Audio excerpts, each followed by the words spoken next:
Dulur, kita lanjut kembali dan sudah beberapa lagu kita putarkan dan seperti biasanya dulur kita isi dengan hikmah pagi, yaitu ada renungan pagi. Nah, biasanya via telepon ya atau rekam. Kali ini Ustadz datang langsung ya ke studio kita. Dan dulur baca selain dengarkan di terestrial kita di 88,4 ya FM-nya, atau melalui ri.co.id dan juga melalui digital gitu ya, ada aplikasi RI Digital. Dan juga baca nyingok di YouTube-nya Perempat Palembang. Jadi baca langsung nyingok bersuara dengan ustadznya ya.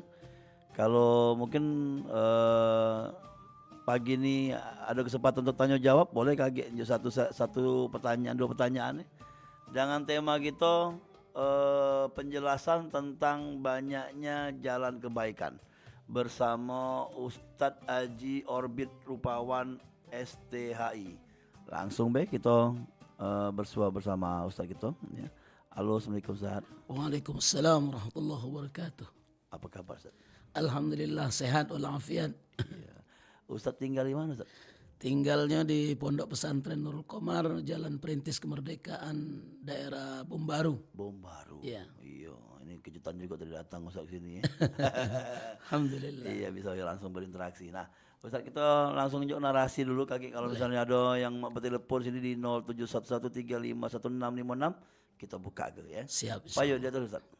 Bismillahirrahmanirrahim. Assalamualaikum warahmatullahi wabarakatuh. Alhamdulillah. Assalatu wassalamu ala rasulillah. Rabbi syrah li sadri wa yassir li amri wahlul 'uqdatam min lisani yafqahu qawli. Amma ba'du. Pada kesempatan yang berbahagia ini, pemirsa RRI Pro 4 yang dirahmati oleh Allah, saya membawakan tema bab 13 dari kitab Riyadhus Shalihin karangan Imam Nawawi An-Dimashqi yang bercerita tentang kasratut turuq ilal khair, betapa banyaknya jalan untuk menuju kepada kebaikan. Mengapa tema ini saya rasa penting untuk disampaikan agar kiranya kita semua punya semangat dan motivasi untuk berbuat baik. Tidak ada lagi alasan karena ketidakmampuan, karena keterbatasan waktu, keterbatasan ilmu, keterbatasan harta membuat kita menunda untuk berbuat baik. Mengapa? Karena hakikatnya kebaikan itu berasal dari niat hati. Rasulullah menyampaikan dalam hadis yang masyhur, innamal a'malu binniyat wa innamal likulli imri'in ma nawa, bahwa sesungguhnya seluruh amal perbuatan itu yang dihitung pertama kali adalah niatnya, dan setiap orang akan mendapatkan ganjaran sesuai dengan niatnya. Nah, breakdown dari bercerita tentang betapa banyaknya jalan menuju kepada kebaikan ini, saya sampaikan hadis ke-6 dalam kitab Riyadhus Shalihin pada bab betapa banyak jalan kebaikan ini. Riwayat dari Abu Hurairah radhiyallahu anhu qala Rasulullah sallallahu alaihi wasallam, kullu sulamai minan nasi alaihi sadaqah, bahwa sesungguhnya setiap persendian anggota tubuh manusia itu harusnya disedekahi. Kemudian Nabi lanjutkan, kulla yaumin tatlu'u fihi syams, sedekah itu harus diberikan kepada anggota tubuh kita setiap awal hari atau saat terbit matahari. Ta'dilu bainal itsnaini sadaqah, engkau mendamaikan saudaramu yang sedang bertikai, itu merupakan sedekah. Wa tu'inur rajul fi dabatin fatahmiluhu 'alaiha aw tarfa'u lahu 'alaiha mata'ahu sadaqah, engkau membantu saudaramu naik ke atas tunggangannya, kemudian engkau junjungkan bawaan perdagangannya, perniagaannya di atas hewan tunggangan, itu juga merupakan sedekah. Wal kalimatut thayyibah sedekah, perkataan baik itu juga merupakan sedekah. Wa bikulli khutwatin tamshiha ila shalah sedekah, setiap ayunan tangan, langkah kaki menuju tempat solat itu juga sedekah. Wa tumitul adza anit tariqi sedekah, engkau membuang duri dari tengah jalan adalah juga merupakan sedekah. Maka dari kandungan hadis ini menjelaskan ternyata semua perbuatan baik itu adalah sedekah untuk anggota tubuh kita. Pemirsa sekalian mungkin sudah sering dengar di dalam surat Yasin itu dijelaskan bahwa sesungguhnya nanti di padang mahsyar mulut kita dikunci oleh Allah. justru anggota tubuh yang akan kelak bersaksi. Al-yauma nakhtimu ala afwahihim wa tukallimuna aydihim wa tashhadu arjuluhum. Bahwa hari itu mulut dikunci, tangan berbicara, kaki menjadi saksi atas perbuatan kita. Mungkin kalau kita hubungkan dengan penjelasan hadis ini, ketika anggota tubuh kita tidak ditunaikan haknya dengan tidak diberikan sedekah berupa kebaikan, kelak tubuh yang seharusnya membela kita justru akan menjadi musuh bagi kita. Mengapa? Karena mereka akan menjadi saksi berbicara tentang keburukan kita karena tidak menunaikan sedekah untuk mereka. Bahkan di dalam lanjutan hadis tadi, riwayat Imam Muslim dikatakan bahwa sesungguhnya anggota tubuh. Jadi kalau seingat saya zaman saur sepuh dulu, ilmu ajian serat jiwa karangan Brahma Kumbara itu katanya kalau mampu menghitung jumlah sendi tubuh manusia akan menguasai puncak dari ilmu serat jiwa. Ternyata kajiannya di dalam hadis ini Rasul mengatakan bahwa anggota sendi, persendian manusia, pertemuan antara tulang belulang itu ada 360 bagian kata Rasulullah. Dan 360 bagian ini harus disedekahi setiap hari. Maka di sini dikatakan barang siapa yang bertakbir, maka takbirnya itu untuk persendian anggota tubuhnya. Barang siapa yang membaca subhanallah, membaca alhamdulillah, maka itu juga wujud sedekah untuk anggota tubuhnya. Makanya mungkin ada pertanyaan di antara jamaah, mengapa kita habis sholat berwirid membaca subhanallah, alhamdulillah, Allahu Akbar itu 33. Ternyata kalau kita hitung, kita kalkulasikan saja 33 kali 3 99 dikali 5 itu sudah 495 kalimah thayyibah yang kita sebut. Jadi kalau seandainya disempurnakan saja wirid 33 itu dibaca setiap habis sholat, maka sudah selesai kewajiban kita bersedekah untuk anggota tubuh. Tapi kan kesulitannya biasanya subuh, maghrib sama isya yang bisa sempurna berwirid 99 itu. Tapi kalau asar sama zuhur saya pikir kita punya aktivitas lain yang tidak usah kena pakai 99 itu, yang pakai istighfar 3 kali sama la ilaha illallah wa la syarikalah lagi galak dirutui jemaah. Kelamuannya Ustaz ini wiridnya. Padahal ternyata itu kalau kita kalkulasi, maka kemarin saya sempat hitung kalau misalnya subuh, maghrib sama asar itu kita sempurnakan dari istighfar la ilaha illallah, kemudian subhanallah 39, alhamdulillah 33, Allahu Akbar 33 ditutup dengan istighfar, kemudian la ilaha illallah 3 kali, itu jumlahnya 108 dikali 3 itu sudah 324. Nah kalau kita mau menggenapkan menjadi 360 kan artinya butuh lebih kurang 36 lagi. Itu bisa disempurnakan dengan zuhur dan asar yang ala kadarnya zikirnya. Nah bapak-bapak, ibu-ibu pemirsa sekalian yang kami cintai, kami banggakan, ternyata tidak ada yang ujuk-ujuk ada di dalam tradisi amaliyah orang-orang Islam di Indonesia. Semua pasti bersumber dari kearifan yang ada pada diri ulama, merumuskan sesuatu amalan ternyata mengandung hikmah. Bahwa kita punya kewajiban untuk bersedekah terhadap anggota tubuh kita. Walaupun di ujung hadis diikat dengan kalimat, kalau seandainya memang tidak mampu menyempurnakan sedekah dalam wujud kebaikan setiap hari, minimal engkau mulai harimu dengan 2 rakaat salat duha, maka 2 rakaat salat duha itulah sedekahmu untuk anggota tubuh dan dia menyempurnakan sedekah itu. Dikatakan di sini, kemudian barang siapa yang menyempurnakan salat 2 rakaat di awal hari, maka sesungguhnya itulah merupakan sebaik-baik sedekah yang bisa kita persembahkan untuk anggota tubuh. Pemirsa Pro 4 RRI yang dirahmati Allah, semoga apa yang saya sampaikan menambah semangat kita untuk beribadah, menjadi motivasi bagi kita untuk meraih semua kebaikan, karena hakikatnya tidak ada yang tidak mampu melakukan kebaikan. Betapa banyak, betapa luas peluang bagi kita untuk meraih kebaikan itu. Demikian pengantar dari kami. Jadi boleh kita buka tanya jawab Ustaz ya? Ada sekitar 5-10 menit lagi ya. Nah Ustaz ya, kalau Ustaz tadi kan kebaikan-kebaikan yang kita lakukan setiap hari ya. Termasuk tadi zikir ya, wikir Kalau senyum itu masuk kebaikan. Ah. Dia orang senyum itu masuk ya dengan orang Jadi lain. ada hadis yang lain mengatakan tabassumuka fi wajhi ahika sadaqah, bahwa sesungguhnya senyum manismu di hadapan saudaramu adalah sedekah. Termasuk juga di dalam pembahasan ini merupakan wujud kebaikan. Ada lanjutan hadis di dalam bab ini yang sama. Insya Allah nanti di lain waktu saya sampaikan.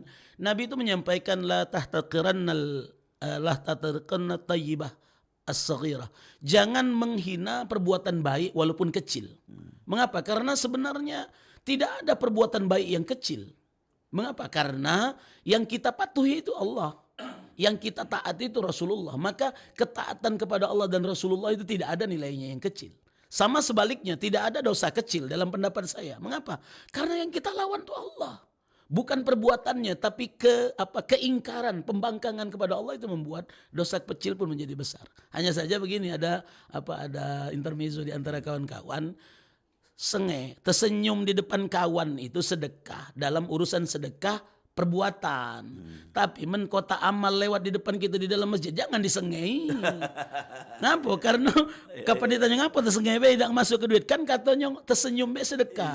Di depan manusia sedekah, depan kota amal masuk ke duit. Ada duit masuk ke. Iya, jangan sengei baik. Cacat tahu. Iya.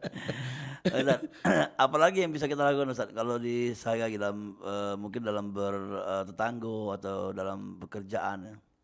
Betul, jadi sesungguhnya saya mulai tadi dengan sesungguhnya seluruh perbuatan itu dihitung niatnya. Maka ketika kita berniat untuk berbagi kebaikan, berbagi kebermanfaatan dengan apa yang kita miliki, itu adalah merupakan kebaikan dan wujud bentuk sedekah untuk anggota tubuh kita. Maka seharusnya kita mulai berhitung-hitung. Karena kita tidak berwirid sempurna 360 tadi, apalah ya buat melengkapi itu ya. Ya, untuk menggenapkan syukur-syukur lebih. Kan ini kan 360 ini kan minimal. Syukur-syukur bisa lebih dari situ, bisa 2 kali lipat. Jadi Ustadz boleh tak misalnya aku jangan 33, aku buat jadi 99, Alhamdulillah 99, Allahu Akbar, karena waktu panjang. Ini apa-apa, semakin baik. Ngapa? Moga-moga itu menggenapi yang dulu-dulu terlewat. Syukur-syukur dia surplus kan. Ketika ditimbang ternyata amal kita lah banyak. Nah itu. Nah, tapi apakah selain zikir, selain baca Quran, sesungguhnya semua amaliyah perbuatan kalau diniatkan untuk kebaikan dia berbuah pahala. Contoh misalnya, wong tua, bapak, umak keluar dari rumah niat untuk mencari rezeki, menghidupi anak. Maka sesungguhnya setiap langkah kakinya berbuah pahala. Kita niat berangkat ke sekolah, yang pelajar atau mahasiswa berangkat dari rumah nak nuntut ilmu, diniatkan untuk pengembangan agama, untuk diri kita, kebermanfaatan ilmu tadi untuk masa depan kita, maka sesungguhnya menuntut ilmu itu menjadi ibadah. Bahkan dalam hadis yang masyhur dikatakan orang yang keluar dari rumah menuntut ilmu maka dia sungguh di dalam perjalanan membela agama Allah, jihad fisabilillah. Kalau seandainya dia mati dalam perjalanan menuntut ilmu maka dia dihitung syahid sampai dia pulang ke rumahnya. Nah, orang yang berangkat perang itu, jamaah sekalian, pemirsa sekalian, setiap tarikan napasnya berbuah pahala. Bukan hanya setiap langkah kakinya, setiap tarikan napasnya. Ketika dia mengayunkan pedang, ketika dia melemparkan panah, maka semuanya dihitung pahala oleh Allah Subhanahu wa taala.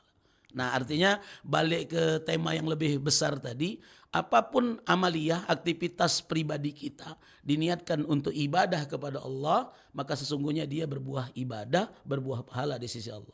Jadi termasuk aktivitas antum ini, ya subuh-subuh ngelewangi wong berceco bercerita ini niatnya ngantuk syiar. keluar, iya. Walaupun itu gak gawian, tapi ada nambah efek Ada samping. buah pahalanya. Iya. Maka kita harus cerdas bahwa ini mungkin masuklah tema ini pembahasan. Ternyata semua perbuatan, aktivitas, rutinitas yang kita kerjakan, kalau kita ikhlas menjalaninya, diniatkan ibadah kepada Allah, maka sesungguhnya itulah ibadah yang terbaik. Makanya dalam konsep ibadah kan dikenal namanya ibadah mahdoh dengan ibadah ghairu mahdoh. Nah, yang dikatakan ibadah mahdoh itulah aktivitas ibadah memang yang ditentukan tata caranya oleh agama, seperti sholat, zakat, diatur bagaimana syaratnya dan lain sebagainya. Nah, tapi ibadah ghairu mahdoh itu adalah perbuatan baik kepada siapapun. Bahkan mungkin pernah dengar cerita ada pelacur masuk surga gara-gara ngenjuk anjing minum. Padahal sekali itulah ngenjuk anjing minum. Setelah itu dia tetap melakukan dosa zina karena dia pelacur. Masuk surga hanya gara-gara ngenjuk kesempatan itu. Cuman para uang yang model itu jangan pula ngembek kesempatan sikok be jadi lah. Iya, jadi alasan bae jadi. Alasan bae. Iya, padahal itu cuman Tamsil. peribahasa atau simbol. Iya, bahwa sesungguhnya begitu banyak peluang bagi kita yang penuh dosa untuk bertaubat. Nah, itu. Kalau itu kalau berbuat baik. Berbuat baik akan justru perbuatan baik yang kecil itulah yang menyelamatkan. Tapi ada yang mengatakan juga kalau kita berbuat baik akan imbasnya baik juga gitu. Itu dalam arti kata kita memberi 1.000 akan berkelipatan juga. Itu ada itu. Jelas, terutama dalam konsep sedekah. Mengapa? Karena satu yang disedekahkan akan kembali 700 kali lipat. Begitu. Tapi sesungguhnya semua perbuatan baik itu untuk kita, bukan untuk orang lain. Nah, itu yang Prem, dalam otak yang harus ditanam dari awal agar kita punya semangat motivasi untuk berbuat baik. Tidak ada perbuatan baik yang tidak berbalik kepada kita. Semua perbuatan baik pasti buahnya akan kita rasakan. Apakah di dunia atau nanti pasti di akhirat akan kita rasakan ganjarannya. Maka perbuatan baik yang paling nyata itu sedekah wujudnya biasanya. Dikatakan barang siapa yang menanam satu sedekah maka dia akan berbuah 7 tangkai, di setiap tangkai ada 100 isi. Makanya dikatakan bisa sampai 700 kali lipat. Tapi makna 700 kali lipat itu jangan dihitung kalkulasi matematika. Jadi kalau kita nyumbang 1 juta kaget jadi 700 juta. Banyak. Itu yang ujung-ujungnya kaget laju gugat Tuhan. Nyala ke Nabi. Ini ngapu ayat yang ngomong ini ngapu hasilnya tidak sesuai dengan keinginan. Karena yang diganjar oleh Allah itu bukan hanya kalkulasi matematika. Bisa saja digantinya dengan angka, bisa saja digantinya dengan kesehatan, keberkahan hidup, kebahagiaan di dalam rumah tangga yang nilainya mungkin tidak akan bisa disamakan dengan angka 700 kali lipat itu, bahkan mungkin 7 jutaan kali lipat. Yang pastinya kebahagiaan itu yang susah dicari. Tidak terukur. Iya. Nah, itu. Ya dulu ya, ini kesempatan untuk sikop penelpon boleh di 0711351656 ya. Sekali lagi 0711351656 ya. Mumpung Ustadz Adu di studio. Kaget dia sudah kegiatan show di mana-mana. Ada berapa tempat selama Maulid? Ini masih ada tersisa 4 tempat lagi. Wah, banyak Ustadz. Besok ke Pali. Malam Jumat di Empat Lawang daerah banyak luar kota luar kota. Kebanyakan luar kota. Palembang ada beberapa 4 atau 5. Semalam di Lebak Murni di belakang pesantren Rubat Muhibbin. Oh, dekat sini ya. Iya. Jadi kalau ditinggal ke pondok pesantren itu ada yang kita nih yang nuan-nuai baik. Kalau aktivitas tidak akan terhenti, tetap terus berjalan. Dipantau terus ya. Ya. Oke. Ustaz, kalau di pondok pesantren sendiri Ustaz, kalau apa yang bisa dilakukan anak-anak santri itu kalau diajarkan tuh? Baik, kegiatan kita ini kalau formalnya kita dari TK, SD-nya MI, SMP, SMA. Jadi kalau dari TK sampai MI itu kurikulumnya Kemenak, Kementerian Agama. Tapi kalau tingkat menengah pertama atas SMP, SMA, kurikulum Diknas. Nah, jadi lain. Jadi mau jiwong tuh main 2 kaki. Tapi ada yang apa mondok? Mondok. Jadi SMP, SMA. Kurikulumnya Diknas tapi silabusnya kita modifikasi digemuk ke jadi bukan cuman PAI. Kalau SMP kan PAI bae. Nah kita ada SKI sejarah kebudayaan, ada tarikh, ada akhlak, ada tafsir hadis. Maka kitab kuning juga belajar ya? Kitab kuning atau apa belajar? Nah, kalau formal itu dari pagi, kalau Senin sampai Kamis sampai jam 3, kalau Jumat Sabtu setengah hari karena ada aktivitas ekstrakurikuler. Habis asar aktivitas sunnah lah, anak ekstrakurikuler, ada yang nyuci, ada yang mandi. Malam kita diniyah. Nah, malam diniyah itu yang ngaji kitab. Setiap malam? Memang tidak sampai tiap malam. Seingat saya 4 malam. 4 malam digunakan untuk diniyah, ngaji kitab. Malam minggu muhadarah, latihan muhadarah, 2 malam sisa untuk tikrarud terus ngulangi pelajaran persiapan untuk besok. Jadi sampai jam berapa istirahat? Kalau malam sampai jam paling lambat jam 10 sudah tidur anak. Oke, jadi bangun pagi-pagi bangun subuh, pagi jam sekitar 3. jam 3, jam setengah 4. Oke.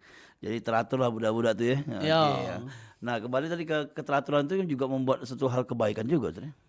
Karena kebaikan itu harus dilatih. Iya. Kalau tidak dilatih, kebaikan menjadi berat. Hmm. Mengapa kita sekarang terasa nikmat beribadah? Karena dari sejak kecil dilatih oleh orang tua kita. Dari kecil tidak pernah diajak ke masjid, diajak di semayang. Sekarang mogolah malaikat marah, diajak begoco dulu baru ke masjid. Iya. Nah, maka kebaikan itu harus dilatih di pondok kita. Ala bisa karena biasa, maka dilatih dengan berbuat baik. Berharap nanti setelah mereka tamat pulang ke rumah menjadi motor penggerak kebaikan untuk ngajak orang aktivitas ibadahnya sempurna. Betul. Ya. Apalagi sekarang pengaruh macam-macam tadi. Ya, apa Banyak namanya? ini yang nitip dengan anak ustaz. Oh iya, main Nggak ke tahan HP. lagi hantar HP, mending Iya. rumah ketik lagi gawe. Alhamdulillah di pondok kita kan dilarang bawa HP. Oh iya, Ustaz, ya. Aktivitas komunikasi memang disediakan tempat untuk nelpon dan lain sebagainya, tapi khusus itu saja. Oke. Tidak bebas. Oke. Ustaz, ini di penghujung program ini. Jadi mungkin mengulas kembali Ustaz apa yang sudah disampaikan ringkasan-ringkasannya dan juga pesan untuk pendengar juga. Baik pemirsa yang kami cintai, kami banggakan, di penghujung siaran subuh hari ini saya ingin mengingatkan bagi kita semua bahwa sesungguhnya dunia ini adalah ladang amal bagi kita untuk mempersiapkan kehidupan kita sebenarnya nanti kelak dibangkitkan di akhirat. Maka bagi kita yang ingin menyiapkan bekal sebanyak-banyaknya, inilah kesempatan bagi kita untuk menyiapkan bekal. Tapi kalau seandainya kita berleha-leha, bersantai-santai saja di kehidupan dunia ini, kelak kita akan menyesal. Mengapa? Karena ternyata bekal kita tidak cukup untuk menghadapi kehidupan akhirat yang abadi, yang panjang di sana. Maka dari tema yang saya sampaikan tadi, saya ingin mengajak kita semua, mari kita berbuat baik dalam kapasitas kita masing-masing, dalam kemampuan yang kita miliki masing-masing. Kita berpikir harus berbuat baik setiap hari. Maka kata Rasulullah, khairun nas anfa'uhum linnas. Orang yang terbaik itu adalah yang paling banyak manfaatnya untuk orang lain. Nah, apa yang kita punya, apa yang dilebihkan Allah untuk kita, itulah digunakan untuk berbuat baik.